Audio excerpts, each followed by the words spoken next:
Welcome to Crime After Dark with Magic. I'm your host, Magic, and today is February 20th, 2024. It is 26 minutes getting away from the hour of 2 a.m., and this is the case of Michael Anthony Cole Jr. out of Montgomery, Alabama. It's a 16-year-old teen, and I'm going to need y'all to grab your favorite blanket, your hot cocoa, whatever you need, because I'm going to need y'all to lock in with me for just a bit. First, I'm going to give y'all some background on this young man, because remember, he was not a man. He was still a boy. He was still a baby. He was his mother's baby. His mother's name was Kiashanique Felder. She had 7 other children. He was the oldest. He was born June 6th, 2007. He was a junior at Carver Senior High, and he was a football breakout talent, like a natural. Basketball came easy to him, football, track, it all came very easy to him. You understand? He was just a natural at it. He was the oldest of 7 siblings, and even as a baby boy, he kept a ball in his hand. Whether it was a football, baseball, basketball, he just wanted to play sports, of course. At a young age, I believe at the age of 7, he started playing football with the Raiders.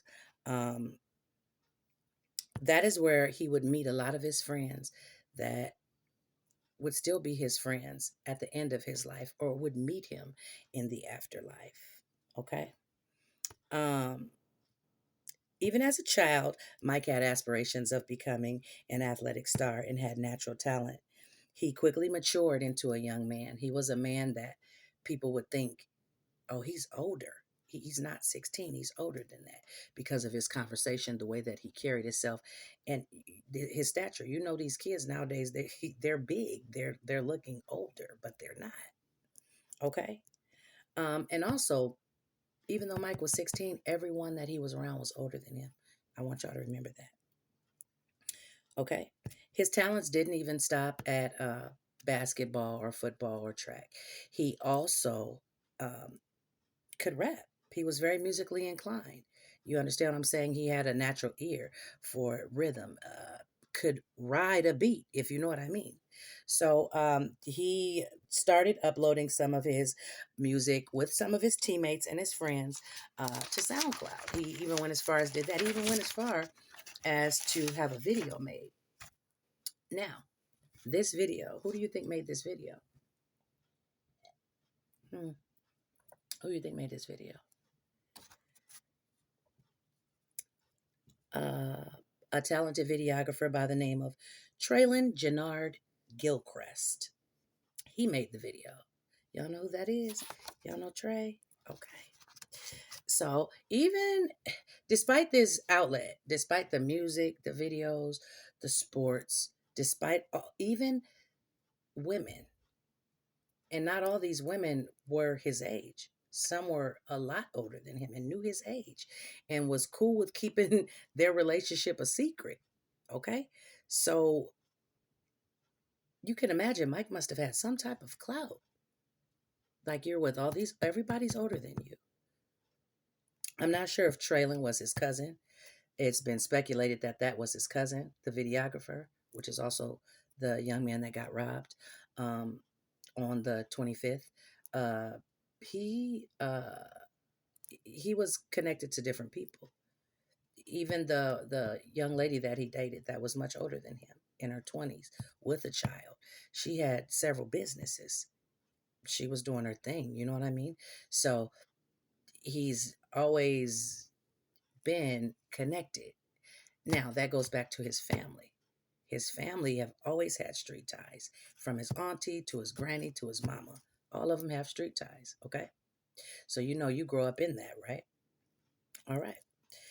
So again, even with all these positive outlets, even with all these people, the coach, Mr. Vickers, all these positive people in his life, Mr. Vickers, the football coach, it still didn't stop tragedy from talking to him, from coming his way. I'm sorry. Um, in 2023, DeAnthony SBG DJ Vickers which is the coach Vickers, that's his son, and Timothy T.J. 30 Ways Vickers Jr., which were both brothers, were killed a year apart. They were both killed, one in 2022, one in 2023. Also, Cameron, NBA Cam, he was also killed too before they were. The person that killed 30 Ways was actually one of their friends. 30 Ways was 17 when he was killed. He was killed by one of their friends, which happened to be 14. There was a dispute. I guess 30 Ways was picking with this boy, and obviously picking with this boy to the point that this boy was scared. They fought. The boy got the best of TJ. TJ came back and jumped on him and did win the fight. The 14-year-old came back, not only because he lost a fight, but because he was being bullied constantly. That's very telling with the age difference. 14, 17, Mike 16, all his friends are 18, and then they're 20s. What is up with that? I understand he's mature, but that's crazy. But okay. So they were all friends. 30 Ways was his friend, which he mourns. And the boy that was taken from that went to jail. He was 14. That was their friend as well. He was convicted of the murder. And subsequently. So Mike knew death. He knew loss. He knew grief. He knew the streets. He knew how this stuff went. But he was still determined to make something of himself.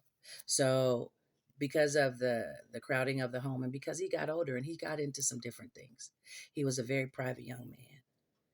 And with all those siblings in the home and with his mother, she was always on him too. She needed him to do this. She needed him to watch that. She needed to know what her children were doing. She was a very aware mother. Like I said, she was from the streets too. So Kiashanique Felder, which is his mother's name, she raised her son. Like she said, she wasn't no mammy. She was a mama. She raised her kids. She truly did. But she did some things too and was around some people. Mike was around some people. What he was doing was well known. You know how the streets talk. What he and his friends were doing, even if when he wasn't involved and it was just them, people knew and told him to stay away from them, told him not to trust his friends. Either way it went, he saw the need to move to his grandmother's house. He wanted more privacy. You know what I'm saying? And he wanted less eyes on him, which everybody knows. You move with your granny, she going to sleep earlier. She ain't paying as much attention as mama do. She's not tripping like that. She's more calm. So Mike moves from his mother's house, Kiashanique Felder, which is on 2034 Beach Street, Montgomery, Alabama. 36104 is the zip code or the area code. He moved to his grandmother, Mary Felder's, which is 837 Westview Drive, apartment 8, Montgomery, Alabama. 36108, that's a 7-minute drive. It's like 3.6 miles. He moved to his grandmother so he would have more space, more time, concentrate on, what he had going on. He ended up turning out to be a straight A student. And he ended up being such a good football player that he was anticipating an offer from a college. He was a junior at Carver Senior High School, where he was beloved by teachers. He was beloved by the staff. He was beloved by the student body. He still continued to make music with his friends, even uploading some to SoundCloud, uploading some of his videos. Despite these outlets, Mike still fell victim to the pressures of new shoes, more money, new electronics, high-tech military-grade guns, like with beams and switches on them, and crime. On January 19th, one of Mike's friends, Nick Shepard, would score the game-winning shot at the end of the game with only 1 minute left. It was, and I believe Jarrell Brown assisted. It was a 71-70 score with 1 minute left. That was just 6 days before the June 25th incident. On January 9th, Jarrell would receive an offer.